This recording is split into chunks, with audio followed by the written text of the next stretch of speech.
ओम शांति। अपने आप को सर्व संकल्पों से मुक्त करें और 3 बार गहरी सांस लें। देखें अपने आप को बुद्धि के नेत्रों द्वारा और महसूस करें ये बाह्य शरीर धीरे धीरे लुप्त हो रहा है। पैर के अंगूठे से ऊपर की ओर महसूस करते जाएं। सिर तक ये बाह्य शरीर संपूर्ण रूप से लुप्त हो चुका है और अब बचा सूक्ष्म शरीर, सफेद प्रकाश की काया, बिल्कुल स्थूल शरीर के समान प्रकाश का शरीर और उसमें चमकती में बिंदु आत्मा एकदम हल्की।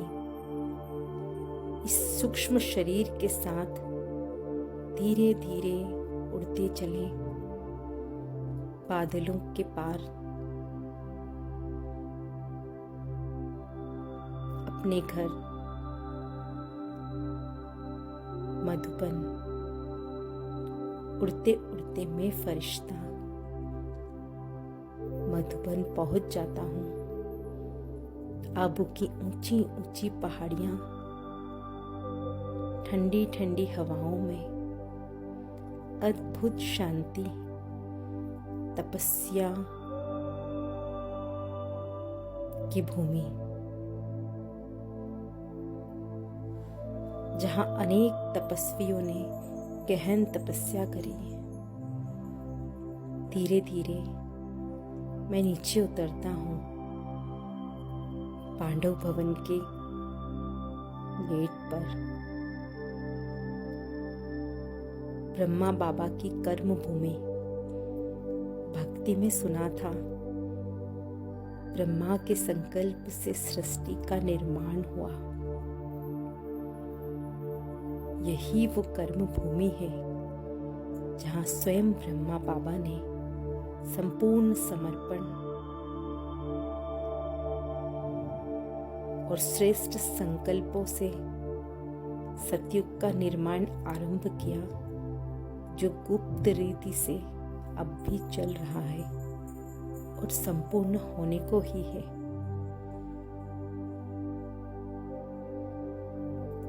पांडव भवन के वो 4 धाम जिन्हें स्वयं भगवान ने इस संपूर्ण सृष्टि के सबसे महान तीर्थ, महान धाम कहा है। मैं फरिश्ता धीरे धीरे पांडव भवन के आंगन में पहुंच जाता हूं। चारों तरफ निहार ही रहा था कि एक आवाज बादलों में से आती है। मीठे बच्चे,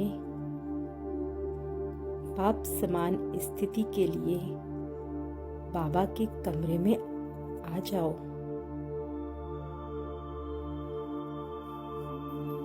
बाबा का कमरा शांति के प्रकंपन से भरपूर। सामने ब्रह्मा बाबा। यही वो महान धाम है जहां ब्रह्मा बाबा ने ऐसी तपस्या की कि सतयुग के पहले प्रिंस श्री कृष्ण और नंबर 1 विश्व महाराजा का पद पाया। अद्भुत शांति के बीच फिर से प्यारे बाबा की आवाज आती है, बच्चे, अगर अपने को कमजोर महसूस करते हो और शक्तिशाली स्थिति की आवश्यकता है तो शांति स्तंभ पर आ जाओ। शांति स्तंभ सर्व शक्तियों से भरपूर। कुछ क्षण में फरिश्ता यहाँ बैठ जाता हूँ और अपने आप में एक अद्भुत शक्ति को महसूस करता हूँ। बाबा, प्यारे बाबा फिर से कहते हैं, मीठे बच्चे, व्यर्थ बहुत चल रहा है तो हिस्ट्री हॉल में आ जाओ। हिस्ट्री हॉल, चारों तरफ आदि रत्नों की महसूसता हो रही है। यही वो आत्माएं, यही वो महान आत्माएं हैं जिन्होंने योग और ज्ञान से, तपस्या के बल से और बाबा की मीठी मीठी टोली से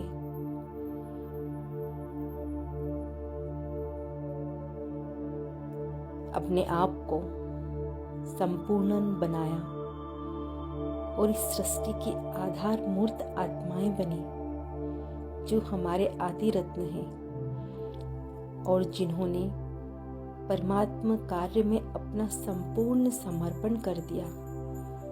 एक एक ईंट से जिसे आदि रत्नों की त्याग और तपस्या की खुशबू आ रही है। मैं इस अद्भुत अनुभव में था कि बाबा की आवाज फिर से कानों में गूंजती है, बच्चे, अगर बाबा से रूह रेहान करना हो तो झोपड़ी में आ जाओ। यही वो चौथा धाम है। वाह मेरा भाग्य, परमात्मा से बातें करने का, अपनी दिल की सारी बातें परमात्मा को सुनाना। कुछ पूछना हो, कहीं दिल भारी हो तो स्वयं भगवान का उत्तर मिल जाता है। अपने मन की हर बात प्यारे बाबा को सुनाकर मैं फरिश्ता एकदम हल्का होकर फिर से उड़ चलता हूँ नीचे की ओर। नीचे बड़ा सा डायमंड हॉल, सामने एक बड़ा सा स्टेज। अचानक मैं देखता हूँ इस हॉल में मैं अकेला नहीं हूँ, पूरा हॉल फरिश्तों से भरा है। कभी फरिश्ते चमकीली मणि दिखाई पड़ते हैं, कभी सजे धजे देवी देवता। स्टेज पर सामने महाज्योति निराकार शिव भगवान भूमि, गगन, वायु, अग्नि, नीर, इन पंच तत्वों से परे, जन्म मरण से परे, सर्व धर्म मान्य, सर्व शक्तिवान, सर्वोच्च, जिनके ऊपर और कोई नहीं, लाल प्रकाश के बीच महाज्योति, अद्भुत मिलन, बाबा और उनके बच्चों का एक एक आत्मा, महान आत्मा, जिनसे मिलने स्वयं भगवान आते हैं। अद्भुत दृश्य, पढ़ाने वाले स्वयं भगवान और पढ़ने वाले देवी देवता। रूहानी आवाज में निराकार शिव बाबा कहते हैं, बच्चे, अपने आप को पहचानो, तुम साधारण नहीं हो, तुम ही तो हो इस सृष्टि की आधार मूर्त पूर्वज आत्माएं। तुम्हारा घर ऊपर छठा तत्व परमधाम है, जहां तुम मेरे साथ शांति की दुनिया में रहते थे। इस सृष्टि रूपी रंगमंच पर तुम सुख की दुनिया में खेल खेलने के लिए आए। अपनी आत्म स्मृति को भूल द्वापर से 5 विकारों के वश होकर तुम पूज्य से पुजारी बन गए और खुद ही अपनी सुख की दुनिया को दुख की दुनिया बना लिया। ये संपूर्ण प्रकृति के तुम मालिक थे। अब यही तुम्हारे दुख का कारण बन गई है। विकारों ने तुम्हें पूरी तरह नीचे गिरा दिया।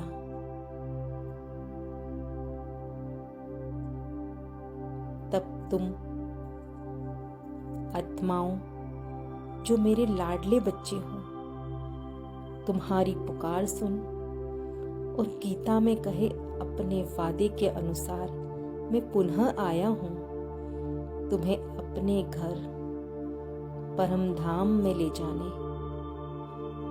ये खेल अब पूरा हुआ, फिर वहां से तुम पुनः इसी सृष्टि पर आओगे, लेकिन वो संपूर्ण सुख की दुनिया होगी।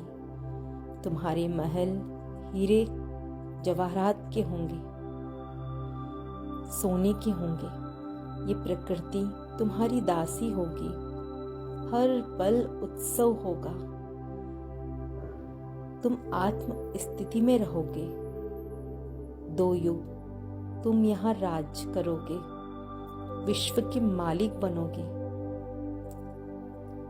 लेकिन इसके लिए पहले तुम्हें मेरे द्वारा सिखाए गए राजयोग के मार्ग पर चलना होगा। ज्ञान, योग, त्याग और तपस्या से खुद को और इस सृष्टि को पावन पवित्र बनाना होगा। यह कार्य मुझसे शक्ति लेकर तुम्हें ही करना होगा, क्योंकि तुम्हारे पतित बनने पर ही यह संपूर्ण सृष्टि पतित बनी है। तो तुम्हें अब मैं पवित्र बनाने आया हूं, जिससे जीव जंतु प्राणी प्रकृति सब पवित्र बने और फिर से इस सृष्टि पर स्वर्णिम युग आ जाए। और योग से ही तुम पवित्र बन परम धाम जा सकते हो। अपवित्र आत्मा वहां जा नहीं सकती। भगवान जिसे युग युग भक्ति में ढूंढा, कितनी पूजाएं, कितनी मन्नतें करी, और सारी दुनिया अब भी जिसे ढूंढ ही रही है। वह कह रहा है, बच्चे मैं तुम्हारा हो गया। वो सामने बैठ कह रहा है, मैं अपना सब कुछ तुम्हें देने आया हूं। तुम ही वो बच्चे हो जिनसे मैं सबसे ज्यादा प्यार करता हूं। मैं तुम्हारे लिए इस पतित दुनिया में आया हूं। वाह मेरा भाग्य। परमात्मा से, सर्व शक्तियों से मैं फरिश्ता भरपूर हो इस सृष्टि पर सभी शक्तियों की सफेद प्रकाश के रूप में किरणें बिखेरता धीरे धीरे वापिस अपने स्थूल देह में और अपने कर्म क्षेत्र में प्रवेश करता हूँ। ओम शांति।